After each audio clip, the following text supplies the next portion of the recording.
Halo pemirsa, kembali lagi bersama saya Katarina Amelia di Wahyu Sore. KPK menerjunkan tim untuk melakukan pencarian usai mendapat informasi terbaru terkait keberadaan buron Harun Masiku. Diketahui Harun Masiku sudah menjadi buronan KPK selama 5 tahun.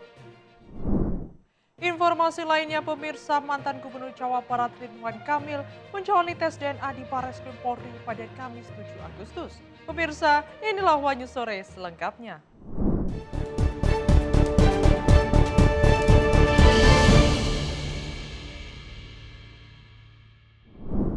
KPK mengantongi informasi terbaru terkait keberadaan buron Harun Masiku dalam kasus suap pergantian antar waktu anggota DPR. Berbekal informasi itu, KPK menerjunkan tim untuk melakukan pencarian.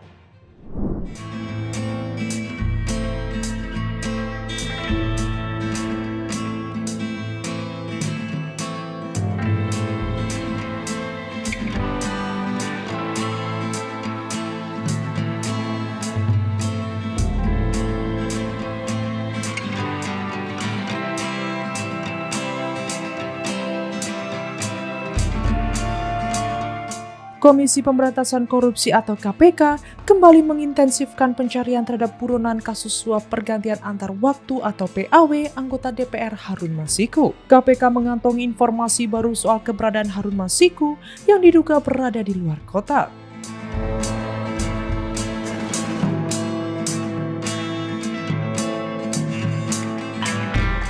PLT Deputi Penindakan dan Eksekusi KPK Asep Guntur Rahayu pada Rabu 6 Agustus mengatakan tim penyidik langsung bergerak ke lokasi yang diduga menjadi tempat persembunyian Harun Masiku.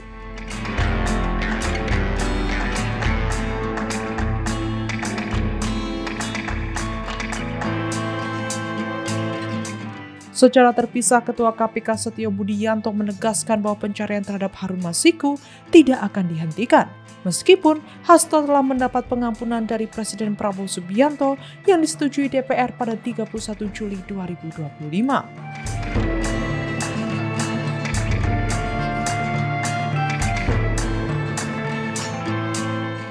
Setio juga menyebut bahwa paspor Harun Masiku sudah dicabut sejak 2020 oleh Direktorat Jenderal Imigrasi yang saat itu berada di bawah Kementerian Hukum dan HAM.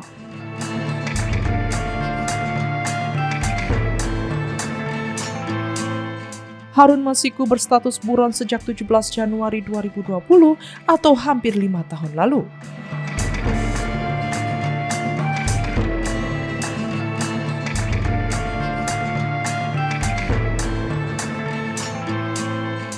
Ia ditetapkan sebagai tersangka kasus suap kepada eks-komisioner KPU Wahyu Setiawan terkait usahanya menjadi anggota DPR periode 2019-2024 melalui mekanisme PAW.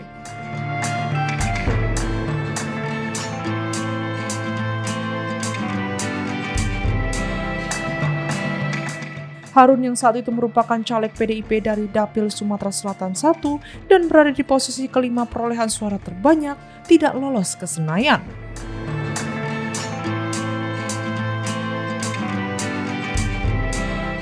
Setelah caleg terpilih Nazarudin Kiemas meninggal dunia, PDIP mengusulkan Harun sebagai pengganti.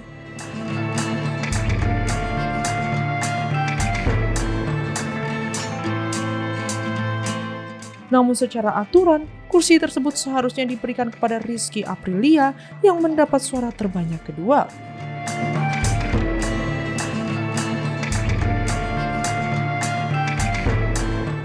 PDIP lantas menggugat aturan tersebut ke Mahkamah Agung dan menang, memungkinkan partai menentukan sendiri pengganti caleg yang wafat.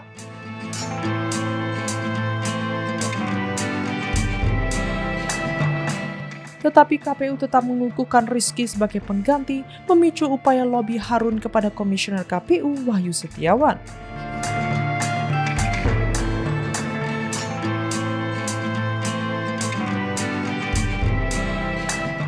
Harun melalui perantara menyerahkan uang suap sebesar 600 juta rupiah sebagai bagian dari kesepakatan senilai 900 juta rupiah agar dirinya ditetapkan melalui PAW.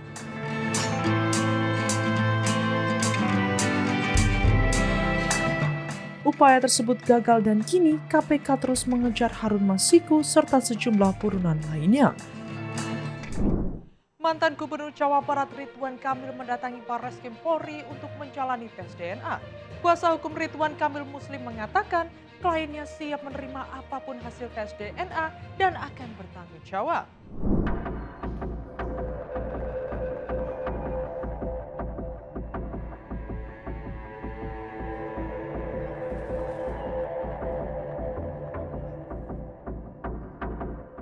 Mantan Gubernur Jawa Barat, Ridwan Kamil, mendatangi Barreskrim Polri pada Kamis 7 Agustus sekitar pukul 8.57 waktu Indonesia Barat.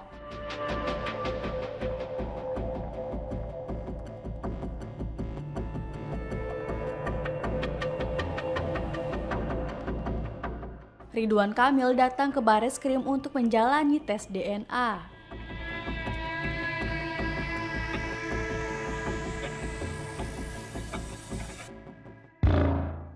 Tes ini dilakukan untuk memastikan siapa ayah biologis dari anak berinisial CA yang disebut Lisa Mariana sebagai anak Ridwan Kamil.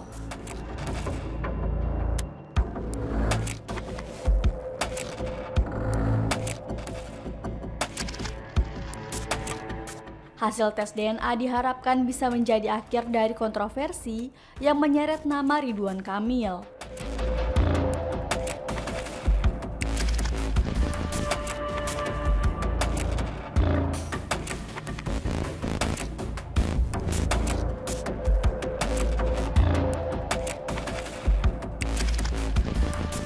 Kuasa hukum Ridwan Kamil, Muslim mengatakan kliennya datang tanpa persiapan khusus.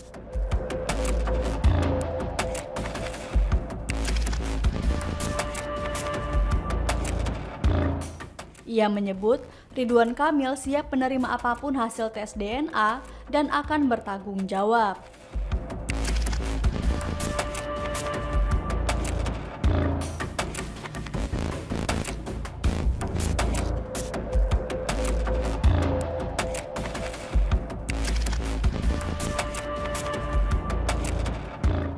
Selain Ridwan Kamil, Lisa Mariana dan CA juga turut mendatangi Barreskrim.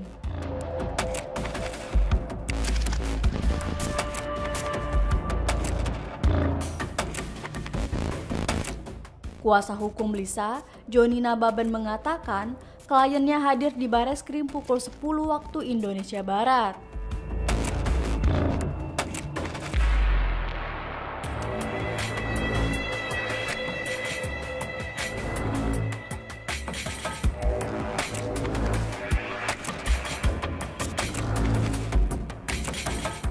Sebelumnya, Ridwan Kamil melaporkan Lisa ke Barreskrim Polri atas dugaan pencemaran nama baik.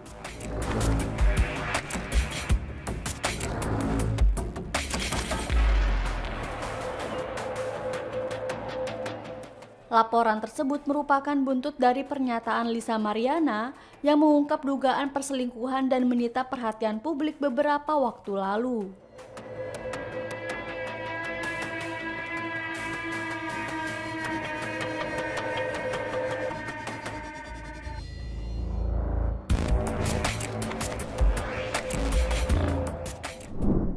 Seorang warga di kota Tegal didatangi aparat kepolisian pada Rabu siang setelah mengibarkan bendera bajak laut One Piece di atas bangunan bengkel reklame miliknya.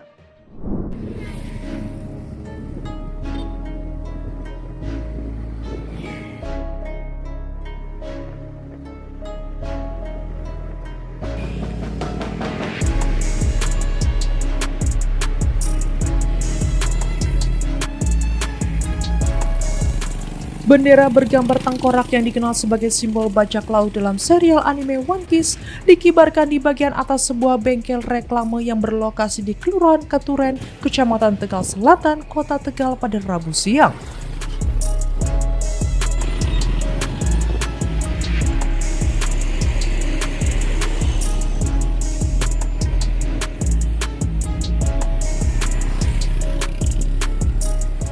Bendera ini dipasang tepat di bawah bendera merah putih dan bendera Palestina. Keberadaan bendera tersebut pun menarik perhatian warga yang melintas.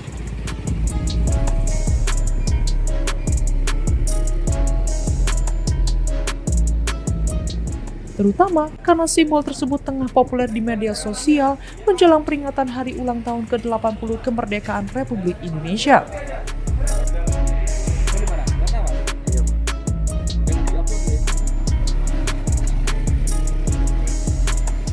Diketahui bendera tersebut dipasang oleh seorang pekerja atas seizin pemilik bengkel.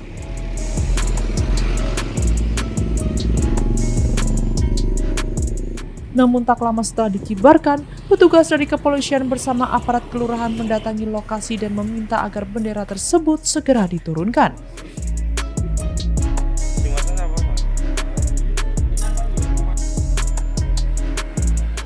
Tanpa perlawanan, pekerja yang memasang bendera pun langsung naik ke atap dan menurunkannya.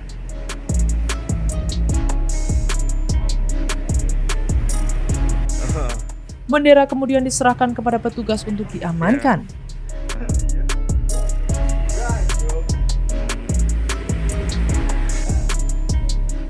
Lurah Keturen Agus Tirto Handoyo mengatakan pihaknya menerima laporan dari warga dan langsung menindaklanjuti dengan edukasi kepada pemilik tempat usaha.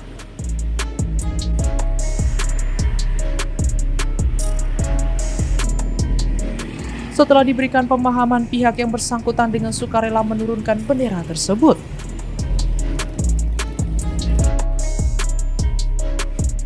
Fenomena pengibaran bendera bajak laut One Piece yang marak di berbagai daerah dinilai sebagian masyarakat sebagai simbol kebebasan, perlawanan terhadap ketidakadilan, dan solidaritas.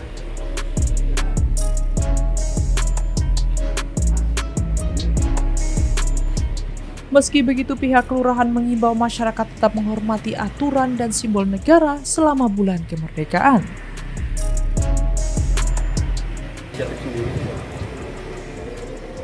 Dari kapan Mas benderanya? Dari kemarin, baru kemarin sore. Itu benderanya dari mana Mas? Bentar. Benderanya dari mana? Dari kemarin, dari dulu. Dari mana? Dari mana Mas? Bikin sendiri. Bikin sendiri. Bikin sendiri. Pak, itu alasan edukasi untuk mungkin secara sukarela melepas itu karena apa itu Pak? Mungkin khawatir menimbulkan apa atau gimana? Ya itu mungkin karena ikut-ikutan aja ya, di medsos itu pasang kayak gitu, pasang kayak gitu. Bukan maksudnya kalau orang ngasih edukasi karena apa gitu? Ya edukasi kan kayak ini kaitannya ini mendekati 17-an, jadi rasa nasionalisme lah ya. Lambang negara, bendera kan lambang. Kalau yang masang saat ini gimana Pak? Yang masang? Ya tadi gua masih di situ, karena di situ kan tukang dia, yang masang tukang orang itu percetakan.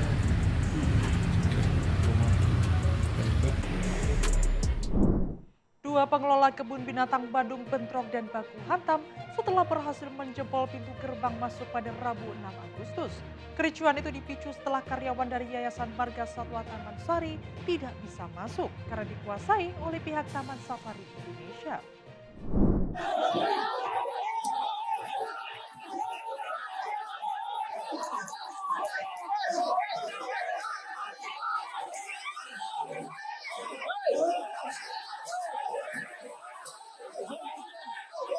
Beginilah suasana saat dua pengelola kebun binatang Bandung terlibat bentrok pada Rabu siang. Tampak mereka memaksa masuk hingga menjebol pintu masuk utama.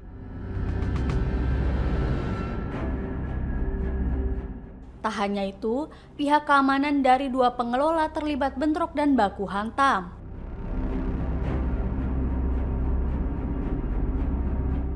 Kejadian dipicu setelah karyawan dari Yayasan Marga Satwa Taman Sari tidak bisa masuk karena dikuasai oleh pihak Taman Safari Indonesia.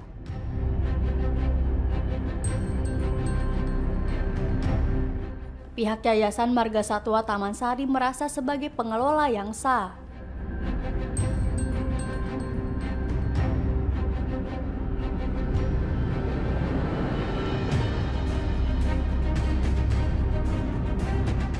Sementara itu, pengelola dari Taman Safari Indonesia menyebut mereka merupakan pengelola yang berhak setelah adanya putusan dari Kejaksaan Tinggi Jawa Barat. Di sisi lain, Humas Bandung Zoo dari Yayasan Marga Satwa Taman Sari yang merupakan manajemen lama, Sulhan Safi'i mengatakan pihaknya telah terusir dari area kebun binatang dan khawatir dengan kondisi satwa terancam terlantar.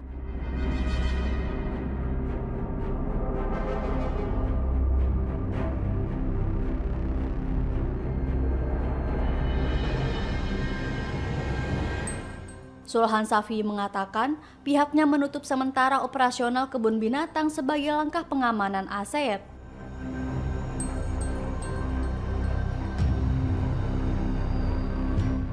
Kini, kedua belah pihak masih melakukan mediasi dengan didampingi pihak kepolisian. Tapi ada sekelompok orang dari Taman Safari dikawal oleh puluhan sampai 30-an security ranger yang tadi berdobrak itu utama kita. Kemudian mereka juga masuk ke dalam ruangan, mengusir semua security kita dan juga karyawan kita yang berjaga di dalam. Jadi mereka sekarang keluar. Yang kita khawatirkan adalah kita punya belasan bayi yang baru lahir, bayi-bayi eksotik termasuk burung dan yang lain-lain. Itu pagi-pagi biasanya mereka dikasih susu, dikasih makan dan yang lain-lain. Sedangkan tim petugas pakan yang kita beli vendornya sehari-hari sekarang tertahan di gerbang. Itu yang kita khawatirkan. Jadi bagaimana kondisi satwa kita di dalam itu yang kita khawatirkan. Ini sudah ada dengan komunikasi pertemuan mereka. Di dalam ada pertemuan dengan perwakilan kita, ada pengacara, tapi kita belum dapat info apapun dari dalam. Karena kan sebenarnya kalau mereka menyatakan diri ilegal, kita belum pernah dapat suratnya, karena yayasan ini kan ahlinya lagi dibekukan, apalagi sekarang kita dalam persidangan. Jadi sebenarnya saya juga belum tahu kondisi mereka masuk tuh dengan alasan apa. Kita cuma menunggu kan, kita lihat kita pengen satwa kita selamat, itu poin yang pertama. Kemudian kita pengen tahu apa sih alasan mereka kok bisa mendobrak pintu sampai masuk ke dalam menduduki Bandung, itu aja.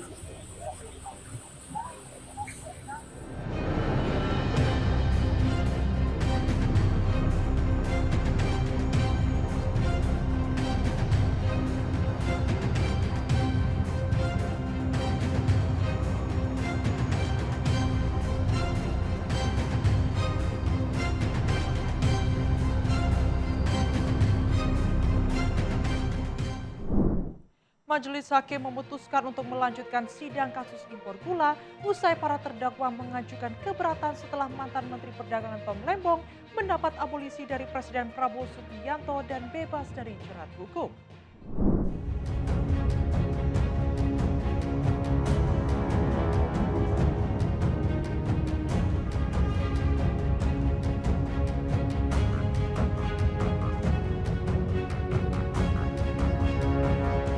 Abolisi yang diberikan Presiden Prabowo Subianto terhadap mantan Menteri Perdagangan Thomas Rikasih Lembong atau yang akrab disapa Tom Lembong menuai perdebatan baru dalam kasus importasi gula.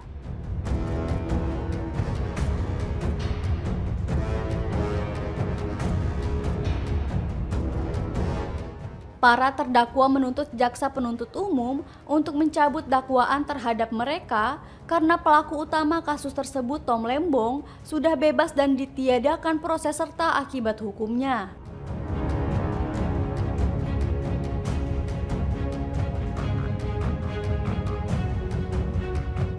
Kuasa hukum terdakwa Direktur PT Angels Product Tony Wijaya, Hotman Paris mengatakan, proses hukum importasi gula seharusnya ditiadakan.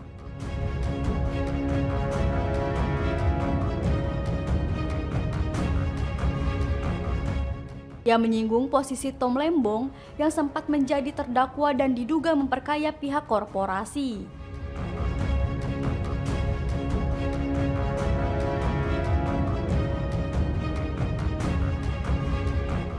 Tom Lembong dinilai sebagai pelaku tindak pidana, sedangkan pihak korporasi merupakan pihak yang turut serta.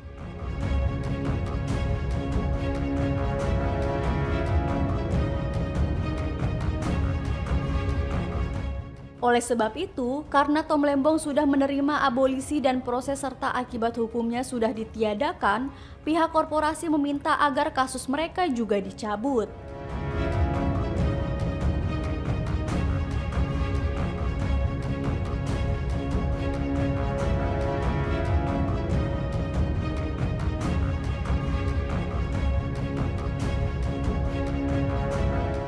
Ketua Majelis Hakim Denny Arsan Fatika mengatakan, meski para terdakwa mengajukan keberatan, pihaknya memutuskan untuk tetap melanjutkan sidang.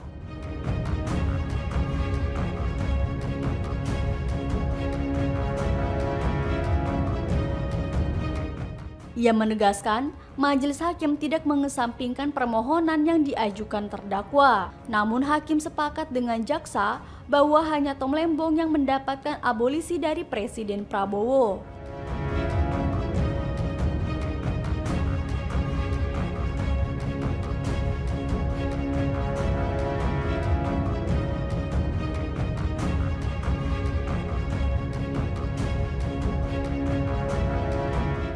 Meski begitu, jika nantinya akan ada perubahan sikap, Majelis Hakim akan menyikap lagi.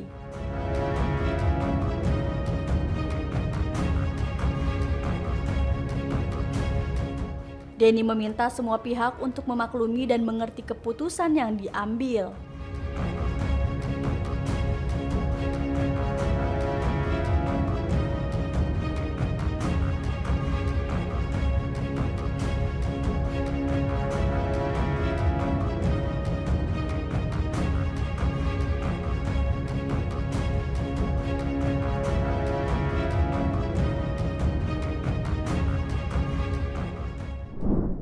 Mantan Gubernur DKI Jakarta Anies Rashid Baswedan membagikan momen ulang tahun istrinya Ferry Farhati pada Rabu 6 Agustus.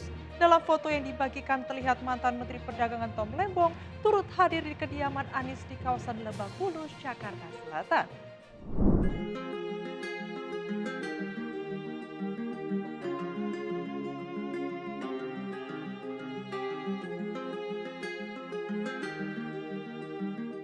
Ex-Gubernur DKI Jakarta Anies Rashid Baswedan membagikan momen ulang tahun istrinya Ferry Farhati pada Rabu, 6 Agustus 2025.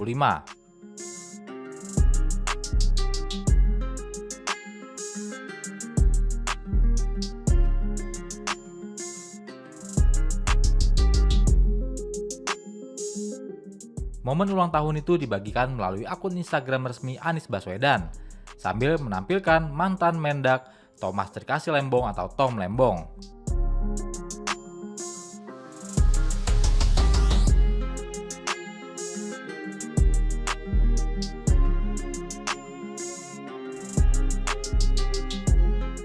Tom Lembong turut hadir di kediaman Anies di kawasan Lebak Bulus, Jakarta Selatan. Dalam pernyataannya, Anies menyebut momen tersebut menjadi kebahagiaan dan keberkahan bagi mereka.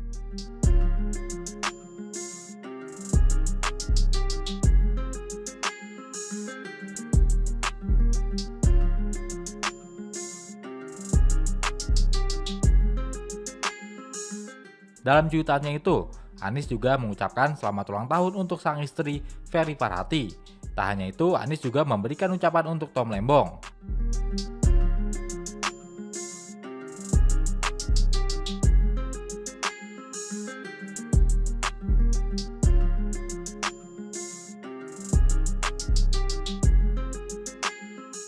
Dari foto yang diunggah, terlihat Anies yang berdiri di tengah terlihat merangkul Tom Lembong dan istrinya Ferry Farhati.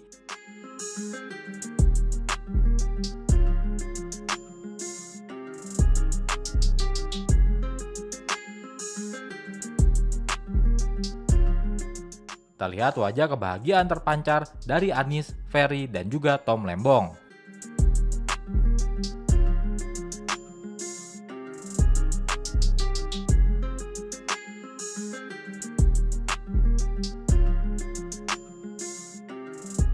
Sebagai informasi, mantan Menteri Perdagangan Tom Lembong resmi keluar dari penjara pada Jumat 1 Agustus 2025.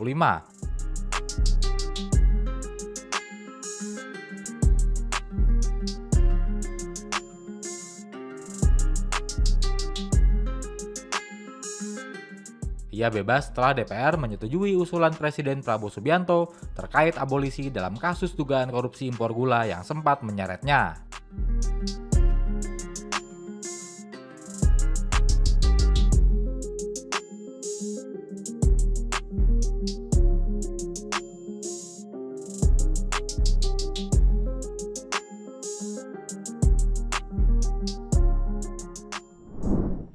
Lembaga Manajemen Kolektif Nasional kembali menegaskan bahwa penggunaan rekaman suara alam termasuk kicauan burung tetap dikenakan royalti.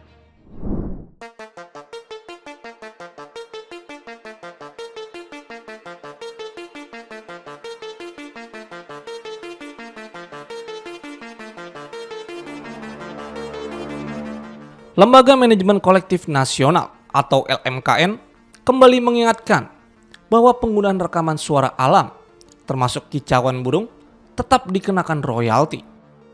Ketua Umum LMKN, Dharma Oratmangun, menyatakan bahwa setiap rekaman fonogram, terlepas dari bentuk atau jenis suaranya, memiliki hak terkait yang melekat pada produser rekaman.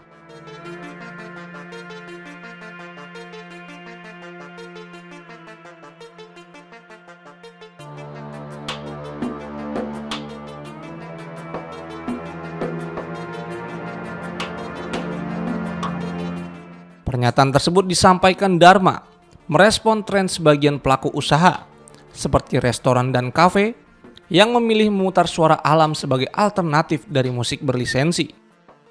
Ia menilai narasi bahwa suara alam dapat menjadi solusi untuk menghindari royalti sebagai keliru dan menyesatkan. Menurutnya, jika suara tersebut merupakan hasil rekaman, maka penggunaannya tetap memerlukan izin dari produser fonogram dan dikenakan kewajiban pembayaran royalti sebagaimana diatur dalam peraturan perundang-undangan. Dharma juga menegaskan bahwa Indonesia menjunjung tinggi perjanjian internasional terkait perlindungan hak cipta dan hak terkait. Oleh karena itu, lagu-lagu internasional yang digunakan di ruang publik atau tempat usaha juga tetap harus dikenai royalti.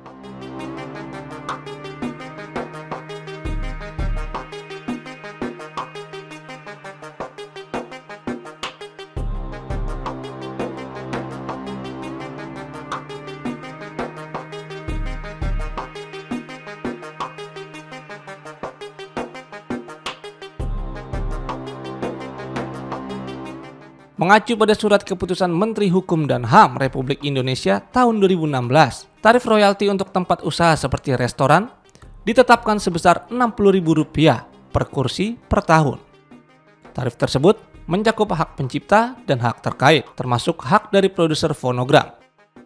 Untuk itu, LMKN mengimbau pelaku usaha agar tidak mencari celah hukum, melainkan mengikuti regulasi yang berlaku sebagai bentuk penghargaan terhadap karya para pencipta dan produser musik.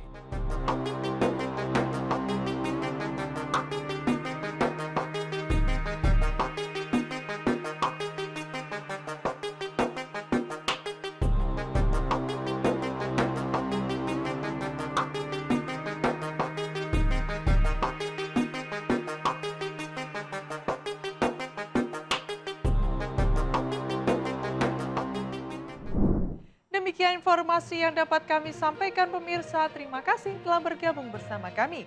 Saya Katarina Amelia dan seluruh tim yang bertugas mengucapkan sampai jumpa di Wanyus sore berikutnya. Setiap hari pukul 7 malam hanya di kanal YouTube TV Wanyuscom.